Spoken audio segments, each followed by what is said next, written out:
राज्यभरातल्या मुसळधार पावसामुळे पिकांचं मोठं नुकसान झालंय। जाणून घेऊया त्या संदर्भात।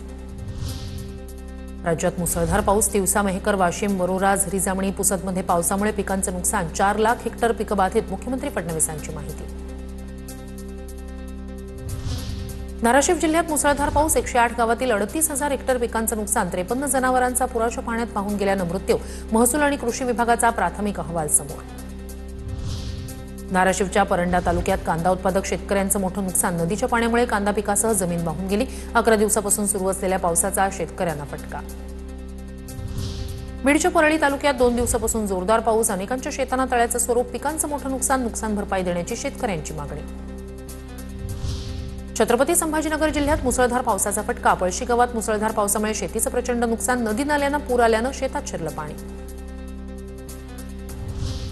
पूर्णा तालुक्यातील लिमला महसूल मंडळात अतिवृष्टीमुळे मोठं नुकसान। परभणीचे जिल्हाधिकारी रघुनाथ गावडे यांनी केली अतिवृष्टीग्रस्त भागाची पाहणी। तत्काळ पंचनाम्याच्या सूचना। बीडच्या केज तालुक्यातील अनेक गावांना अतिवृष्टीचा फटका। शेतांना तलावाचं स्वरूप। 3 दिवसापासून शेतात पाणी साचल्यानं मोठ्या प्रमाणात नुकसान। बीडच्या माजलगाव तालुक्यातील साळेगाव परिसरात मुसळधार पाऊस। सोयाबीन शेतीला तलावाचं स्वरूप। पंचनामे करून आर्थिक मदत देण्याची शेतकऱ्यांची मागणी।